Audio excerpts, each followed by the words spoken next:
그렇다면 또 이것을 떠올리지 않을 수 없습니다. 바로 돈인데요. 실제로 고소득 국가가 저소득 국가보다 삶에 더 만족하는 경향이 있다고 합니다. 그렇다면 인간은 언제부터 왜 이 물질의 행복감을 느끼게 됐을지부터 좀 짚어보면 좋겠습니다. 물질이라 하면 이제 주로 돈을 말씀하시는 거죠. 그렇죠. 네네. 우리가 본격적으로 화폐나 돈이라고 하는 것들 한 5,000년, 6,000년, 7,000년 그러니까 인류 역사 전체를 놓고 보자면 그렇게 긴 시간은 아니에요. 그러니까 오히려 더 중요한 사실은 뭐냐면 등장하자마자 인간 세계를 휘어잡은 거죠. 네. 그러니까 돈이란 걸 한번 딱 경험하는 거. 아이들을 키울 때도 똑같아요. 아이들을 딱 키울 때 부모가 애가 뭔가 좀 많이 달라졌는데 라고 하는 게 돈의 개념을 이해할 때입니다. 네. 그러니까 이제 아장아장 걷고 막 유치원 다닐 때는 아이한테 돈을 주면 네 하고 엄마 줘요. 왜? 돈이라고 생각하고. 네. 근데 이제 어느 순간 약간 이제 눈빛이 반짝반짝 빛날 때가 있고 예전처럼 엄마나 아빠가 가지고 있다가 나중에 줄게라고 하면 왜요? 어떻게 이제 뒤로 숨길 때가 있어요. 이제 돈의 가치를 아는 거죠. 단순히 아이가 교육으로 화폐의 가치나 이게 교환수단이라고 하는 걸 이성적으로 깨닫는 그런 것이 아니라 이 돈이라고 하는 것을 하고 챙기는 네. 그 순간이 뭐냐? 이제 아이가 결핍이라는 게 생기는 순간이라. 그러니까 결핍이 뭐냐? 가지고 싶은데 못 가지는 게 있는 거죠. 네. 근데 이걸 가질 수 있는 거죠, 이거는. 가질 수 있는 교환증이죠. 4살, 5살, 6살, 혹은 10살, 11살까지 부족한 게 하나도 없는 아이들은 그래서 돈의 가치를 나중에 알아요. 네. 그러니까 정말 부잣집에 자식인 친구가 있었거든요. 네. 그 친구는 대학교 때도 돈을 별로 중요하게 생각을 안 하더라고요. 왜? 하나도 부족함이 없으니까. 근데 저는 중학교 1학년, 2학년 때는 막 돈 생기면은 막 누가 볼까 봐 샥하고 그렇게 가난하진 않았지만 근데 이제 어쨌든 내가 원하는 게 있는데 가질 수 있는 기회가 제한적이거나 내가 다 가질 수는 없구나 이런 결핍이라는 개념을 알기 시작하면 네. 돈이라고 하는 수단에 인간이 굉장히 강하게 몰입을 하죠. 네. 돈을 대하는 자세를 보면 그 사람의 결핍의 종류와 결핍의 추이를 볼 수가 있어요. 네. 근데 여기서 중요한 건 그 결핍은 반드시 일부 존재해야 됩니다. 네네네. 너무 많은 게 결핍된 사람도 인생이 좀 이상하게 되지만 너무 결핍이 없는 사람들도 부적응적으로 살게 되니까 중요한 그 정도들이 있죠. 네. 그래서 요즘 아이들에게 특히 이제 한국에서 부모들이 모든 것을 갖춰주게 하려고 하고 이 아이는 전혀 부족함이 없이 자라게 하려고 하는 것 자체가 사실 발달에 좋지 않을 수가 있어요. 그러니까 저는 독일에서 태어나고 자랐는데 어린 시절 굉장히 놀라웠던 게 대학교 다니고 나중까지도 이 돈이라는 거를 자랑하면서 내가 이만큼 가지고 있어라고 보이는 것을 사람들이 되게 부끄러워하면서 오히려 아까 말씀하셨던 것 같은 부잣집이 이 아이에게 어려서부터 돈이라는 걸 벌기 위해서는 아르바이트를 하거나 스스로가 어떤 벼룩시장에서 자기 물건을 팔아야 얻을 수 있게 하거나라고 하는 교육을 훨씬 더 엄격하게 시켜요. 그래야 나중에 내가 교환할 수 있는, 내가 얻을 수 있는 이것을 얻기 위해서는 노동이 들어가거나 창작이 들어가거나 노력이 들어가야 얻을 수 있는 것이다 라고 하는 것을 일찍 배우게 네. 되기 때문에 큰 의미가 있는 거죠. 어느 문화나 좀 성숙한 부자들은 결핍이 일정 부분 존재하게 만들고 그래서 그걸 네가 메꿔야 된다 혹은 네가 보충해야 된다 혹은 이런 건 되게 중요한 가치가 있고 남들한테 보편적으로 중요한 거다라는 걸 알게 하고요. 그러니까 퓨 리서치 센터라는 데서 당신에게 의미 있는 것이 뭐냐라고 해서 이제 열 몇 개의 나라들에게 설문을 돌린 적이 있어요. 네. 모든 나라에서 1위는 거의 모든 나라에서 1위는 가족, 친구, 네. 건강 이런 거였거든요. 우리나라는 압도적인 1위가 돈, 돈이니까. 물질적 풍요였어요. 네. 그래서 대체 왜 이 물질적 풍요가 우리나라는 그렇게 중요한 걸까? 네. 단순히 그냥 돈이 아니라 돈이라고 하는 것이 주는 의미 자체가 내가 잘 살고 있구나, 남들에 비해서 인정받고 있구나 이러한 것을 알게 해주는 의미가 굉장히 크게 같이 들어있어서 그렇다고 느꼈어요. 그러니까 한국 사람들이 굉장히 돈에 예민하고 돈이 일가치처럼 생각하지만 장동성 박사님도 그 얘기 하거든요. 독일에서 자랐고 미국에서도 오랫동안 지냈던 장동성 박사님도 그런 얘기 합니다. 나는 결혼 이전과 이후의 삶을 완전히 달라. 이런 얘기는 안 하기로 했잖아요, 여기서. 좋은 얘기야. 일단 놀라지 말고. 결혼 전 얘기는 하지 맙시다. 네, 근데 네. 그 얘기의 가장 중요한 건 내 삶의 중심이 가족이 됐다라고 네. 하는 건데, 서양에서 가족이 중심이 됐다라고 하는 건 가족과 함께하는 즐거운 경험에 주로 초점이 맞춰져 있어요. 그런데 한국인들은 가족에 대한 의무가 훨씬 더 강한 포션을 가지고 있고요.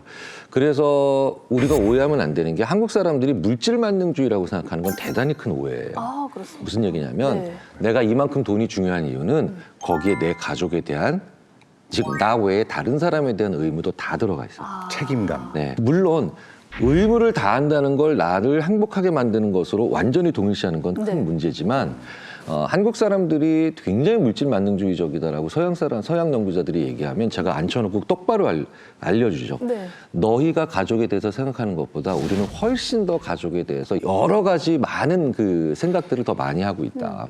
부모가 자식의 집을 사주는 나라는 거의 없어요. 그렇죠. 부모가 자식의 결혼식에 엄청난 돈을 지불하는 경우도 없고요. 부모가 자식의 교육에 이렇게 과로사할 정도까지도 힘들게 돈을 버는 나라는 없죠. 그러니까 그런 것들도 다 돈에 포함된 거예요. 아, 그러니까 제가 한번 굉장히 화가 났던 것 중에 하나가, 서양 연구자 하나가 서양의 중산층은 이렇게 책 읽고 이런 어디 가고 요 정도 되는 건데, 니네 한국은 38평형 아파트에 무슨 차라고 얘기를 한다는 거죠. 네. 그럼 제가 그 유럽 심리학자를 앉혀놓고 거기에 자기만 있는 사람은 하나도 없어. 아. 내 아내, 내 남편, 내 자녀들이 다 있는 거야. 네. 물론 그게 행복과 동일시된다는 건 그건 아니야. 네. 100% 동일시는 아니야. 하지만 우리는 너희들보다 훨씬 더 타인에 대한 책무와 의무를 많이 가지고 있기 때문이야. 라고 제가 얘기를 했죠. 네. 물론 저도 일부 틀린 데가 있고 그 사람도 일부 틀린 데가 있지만, 한국 사회를 물질 만능주의라고 스스로 얘기하는 건요, 굉장히 우리 자신을 필요 이상으로 비하하는 오히려 더 바보 같은 짓이에요. 네. 그러니까 사람들에게 나와 내 가족과 친구를 보여줬을 때, 서양 사람들의 뇌에서는 나와 관련된 영역이 활성화되는 건 진짜 나와 관련된 사진이나 자극들을 볼 때만 활성화가 돼요. 근데 흥미롭게도 한국의 경우에는 나와 우리 엄마와 우리 가족 그리고 친구까지 쭉 보여주잖아요. 내 가족의 사진을 볼 때 나와 관련된 영역이 같이 활성화가 됩니다. 나라는 얘기 별로 안 하잖아요. 우리 집, 우리 가족. 네. 뇌 안에서도 나의 경계가 단순히 내 몸 하나가 아니라 가족을 포괄하고 있는, 우리가 나와 거의 동일시되게 그 활성화가 된다라는 연구가 있죠. 그러니까 우리가 그만큼 많은 비용을 치르고 있는 건데, 장점과 단점이 이제 완전히 극명히 갈리겠죠. 아. 그래서 돈이 그냥 돈이 아니라 사실은 내가 돈이 있어야 가족과도 함께 잘 살 수 있고, 네. 인정도 받을 수 있고, 이 모든 것들을 포괄하는 의미이기 때문에 우리에게 있어서 어떤 행복에 있어서 돈이 중요하게 느끼는 것 같아요. 근데 이 돈을 셀 때 아니면 돈을 받을 때 뇌에서 또 재미난 반응이 일어난다고요? 돈을 받고서는 와, 내가 되게 신난다, 좋다라고 느끼게 되는 것은 뇌 안에서 이것의 가치를 측정하고 이것이 나에게 무슨 의미가 있는가를 보는데, 좋다라고 하는 건 일단 도파민이 분비가 되는 겁니다. 네. 보상으로 보는 거예요. 뇌 안에서의 보상 네트워크가 네. 또 받으면 좋은 거야. 더 많이 있으면 좋은 거야. 라는 형태의 동기부여를 해주는 메커니즘이고, 맛있는 것을 먹었을 때도 기쁘고 보상으로 느끼고, 사랑하는 사람이 웃어줬을 때도 기쁨으로 느끼는데, 돈 역시도 마찬가지로 생존에 꼭 필요하고 나에게 되게 좋은, 이거는 다시 얻어야만 할 어떤 보상이다라고 뇌가 강화를 시켜주면서 그 부분에서 기쁨을 느끼게 하고 다시 이것을 얻을 수 있는 행위를 하도록 만드는 과정 안에 돈이 있다라고 볼 수가 있는 거죠. 사실 뇌 입장에서는 돈이건 미소건 사랑이건 이 뇌에서 나를 기쁘게 만드는 도파민의 분비의 네. 메커니즘이 똑같거든요. 네. 근데 되게 흥미롭게도 이게 우리가 어떠한 음식도 그렇고 돈도 그렇고 물질적인 욕구가 높아지고 이걸 받아야 나는 사랑받고 있는다라고 느끼는 특성이 언제 올라가냐 하면 내가 실제로 육체적으로 또는 언어적으로 누군가에게 다른 종류의 신호를 충분히 못 받고 있을 때 그러한 종류의 인정을 물질적으로 조금 더 바꾸자 하는 욕구가 올라간다라고 하는 얘기들도 있거든요. 그럼 자꾸 돈 생각하고 막 명품 갖고 싶고 이건 다 뇌 때문에 그랬던 거네요? 그렇죠. 내가 시킨 뇌 안에서 욕망을 느끼고 네. 있는 건데 이게 맛있는 음식을 먹고 싶어하는 마음과 명품을 가지고 싶어하는 마음 네. 이걸 봤을 때 조금 다를 수는 있을 것 같아요. 열흘 전에 이제 한국 인지및 생물심리학회를 갔는데 이건 논문들을 많이 발표하잖아요. 근데 정말 재밌는 논문이 하나 있어가지고 이제 명품이 다 과소비는 아니지만 어쨌든 센 소비잖아요. 네. 근데 이제 이런 강한 소비를 했을 때 사람들이 이것으로 인해서 내가 뭔가 격이 올라간다. 지금 있던 격이 올라간다. 네. 이런 걸 암시하는 광고보다 사실은 의외의 광고가 훨씬 그 명품을 사게 만드는, 이 소비로 인해서 당신의 숨겨졌던 품격이 밝혀진다라고 얘기할 때 훨씬 더 소비가 강해져요. 그 연구가 굉장히 한국 사람들한테 또 유난히 잘 일어나는 현상이에요. 그러니까 그런 결과가 외국에선 잘 안 일어나는 거죠. 네. 한국 사람들은 내가 그래도 꽤 괜찮고 품격 있는 사람이고 혹은 어느 정도 수준이 되는 사람인데 그걸 남들한테 인정받지 못하는 그런 순간들이 굉장히 많아서 네. 그것으로 인해서 겪고 있는 어떤 헛헛함이나 네. 아니면 아쉬움들이 되게 많은 거죠. 서양권에서는 이 실험을 했을 때 결과가 잘 안 나올 가능성이 커요. 네. 그러니까 모든 연구나 아니면 그런 조사나 결과들을 서양식의 방식으로 물어봤을 때 그때 한국 사람들 되게 이상하게 보이거나 가치관이 망가져 있는 사람처럼 보이는 경우 되게 많거든요. 좀 조심할 필요가 있죠. 네, 그런 면에 있어서. 또 이 같은 돈으로 또 더 큰 행복을 누린다면 그만한 또 좋은 방법이 없을 것 같은데 이런 최대의 행복을 같은 비용으로 누릴 수 있는 방법이 있습니까? 또 여러 연구들이 나와 있는데요. 그냥 몇 가지를 정리해 보면 나를 위해서 돈을 쓰는 것보다 타인과 함께 무언가를 하기 위해서 쓸 때 더 행복감이 높다. 이런 연구가 있는데 네. 흥미로운 건 실제로 사람들한테 돈을 주면서 해보라고 그러면 다 자기를 위해 써요. 너무 행복할 것 같은데요? 그러니까 한 18% 정도 되는 사람들은 그거를 다른 사람들을 위해 썼고 그 사람들의 행복도가 조금 더 높은 걸로 나오기는 했는데 흥미롭게도 이제 대부분은 일단 돈이 생기면 이제 나를 위해서 그걸 챙기는 경우들이 더 많기는 하죠. 네. 또 다른 하나는 돈으로 내가 어떤 물질적인 소유할 수 있는 걸 살 때와 경험, 시간을 이제 보내는 무언가를 살 때 사람들의 행복도가 더 높았던 거는 그 경험 또는 함께하는 시간을 위해 돈을 썼을 때도 행복했다라는 연구도 있습니다. 내가 명품백을 사는 순간 너무 기쁘죠. 메고 다닐 때도 처음에 기쁘고. 그렇지만 어느 순간 계속 보게 되면 뇌가 적응이 돼서 이게 명품백이지만 에코백처럼 느껴질 때도 있을 거예요. 네. 반면에 내가 정말 좋았던 어떤 경험을 내가 좋아하는 사람들하고 공유했을 때는 이 기억이 시간이 갈수록 계속해서 나에게 행복을 주는 어떤 원천이 될 수가 있는 거죠. 그러니까 이거는 쓰고 사라졌다라고 생각할 수도 있지만 그것이 기억으로, 좋은 기억으로 남게 되면 평생 가지고 다니면서 내가 힘든 순간 꺼낼 수 있는, 나를 버틸 수 있게 하는 기억이 될 수 있어서 어떤 그런 기억을 만들 수 있는 경험을 위해서 돈을 우리가 많이 쓰는 게 행복을 위해서는 좋을 수 있다. 이렇게 볼 수 있습니다. 그러니까 일시적인 소비보다도 오래오래 잔상을 남길 수 있는 그런 지출이 우리에게 더 큰 행복을 가져다 준다는 결론으로 이해를 할 수 있을 것 같습니다. 그렇다면 이 행복과 돈 뭐 뗄려야 뗄 수는 없는 관계이긴 합니다만 그래도 행복하기 위해서 돈보다 더 중요한 게 있다면 두 분께서는 좀 어떻게 생각하시는지도 궁금합니다. 어려운 질문이니까 네. 선배님 먼저. 난 이건 안 어려워요. 네, 네. 돈 갖고 할 수 있는 게 되게 많기 때문에. 인간이 예상하는 행복과 경험한 뒤의 행복의 괴리가 되게 커요. 인간이 정말 예측 능력이 떨어져요. 근데 인간처럼 뭘 예측하고 싶어하는 존재도 없거든요. 방법은 하나예요. 그렇기 때문에 이거저거 다 해봐야 돼요. 네. 그 돈 가지고 네. 나쁜 일 빼놓고는 진짜 이거저거 다 해봐야 돼요. 제가 이제 복권 당첨자분들을 그래도 꽤 많이 인터뷰를 해봤는데 네. 복권 당첨자분들이 약간 극단적으로 갈리는 이유 중에 하나가 왜 많이 보셨을 거예요. 이렇게 스크린 처리해가지고 이렇게 막 이제 제가요, 막 2억, 28억을 뭐 6개월 만에 날렸는데요. 막 네. 이런 분들이 계시거든요.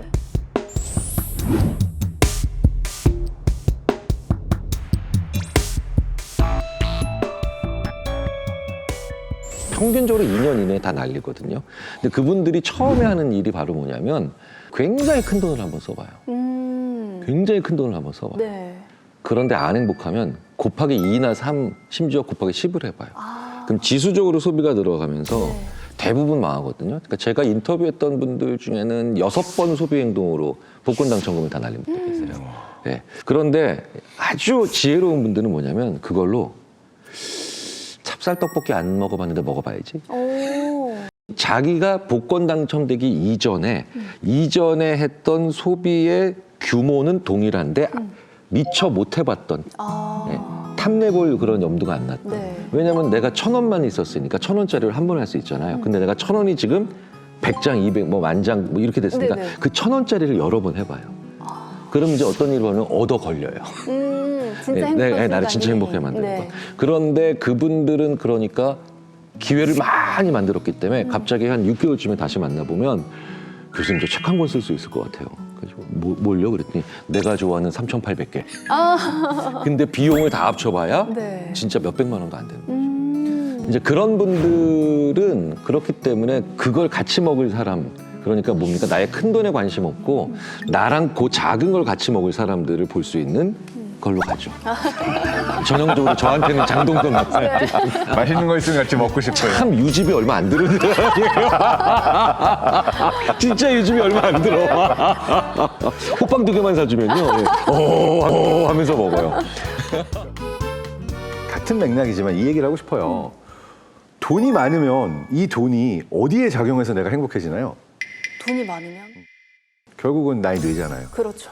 내 뇌에서 돈 때문에 행복해지는 건데 돈이 중요한 게 아니라 그 돈으로 행복해질 수 있는 내가 중요한 거예요. 그럼 무슨 얘기냐면 나의 뇌가 돈이 조금 있건 많이 있건 행복할 수 있는 뇌냐 아니면 아무리 많은 돈을 줘도 행복하기 어려운 뇌냐 어떤 뇌가 더 행복감을 많이 느낄 수 있을까 우리가 당장 눈앞에 즐거운 것들 굉장히 자극적인 것들, 고자극 이런 걸로 행복을 추구하게 되면 뇌가 점점 행복해질 수 없는 뇌가 되어가요. 그러니까 쉽게 얘기하면 이런 거예요. 우리 뇌 안에 도파민이 항상 나오는 게 아니라 네. 일종의 도파민 은행처럼 이렇게 있어요.